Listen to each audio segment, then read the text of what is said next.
بسم اللہ الرحمن الرحیم۔ السلام علیکم ورحمۃ اللہ۔ ہمارے ایک دوست تھے، انہوں نے اپنی بیٹی کا واقعہ سنایا جو بہت خوبصورت تھی۔ ذہین اتنی کہ میڈیکل کی ڈاکٹر بن گئی۔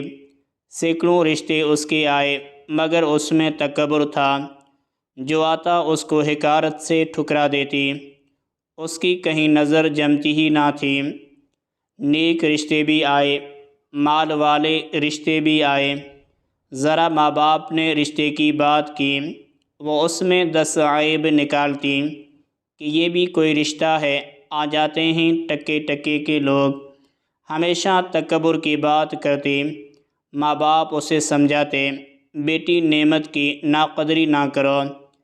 اتنے رشتے جہاں تمہارا دل مطمئن ہوتا ہے، بتاؤ ہم تمہارا رشتہ کر دیں گے۔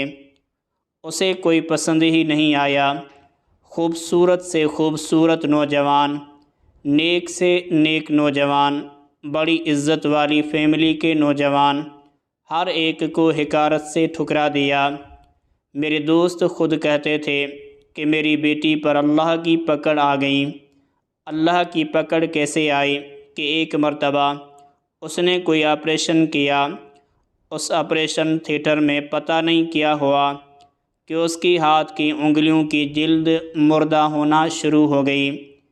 1-2 مہینے کے اندر دونوں ہاتھوں کی جلد مردہ ہو کر بوڑھوں جیسی ہو گئی۔ اب ایسی حور پری، لیکن ہاتھ دیکھو تو بوڑھوں والے۔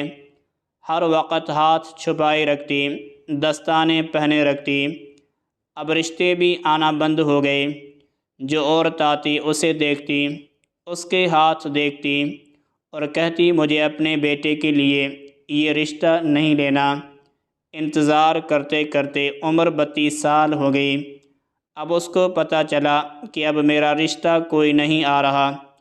اب وہ چاہتی کہ اب میرا کہیں رشتہ ہو جائے، اور رشتہ کرنے کے لیے کوئی تیار نہیں ہوتا۔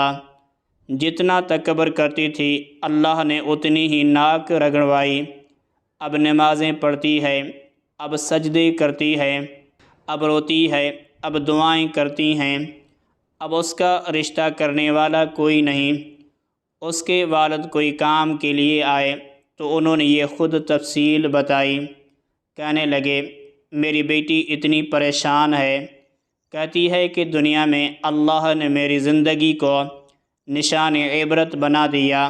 اللہ نے حسن و جمال دیا تھا، دماغ خراب ہو گیا۔ جب اللہ تعالیٰ نعمت دے تو انسان نعمت کی قدر کرے، اللہ کے سامنے جھکے۔ دیکھیے اللہ تعالیٰ نے اس کے ساتھ کیا معاملہ کیا، تو کئی مرتبہ سزا ایسی ملتی ہے کہ بندے کو پتہ نہیں چلتا۔ اللہ تعالیٰ ہمیں دنیا و آخرت کی رسوائی سے بچائے، آمین ثم آمین۔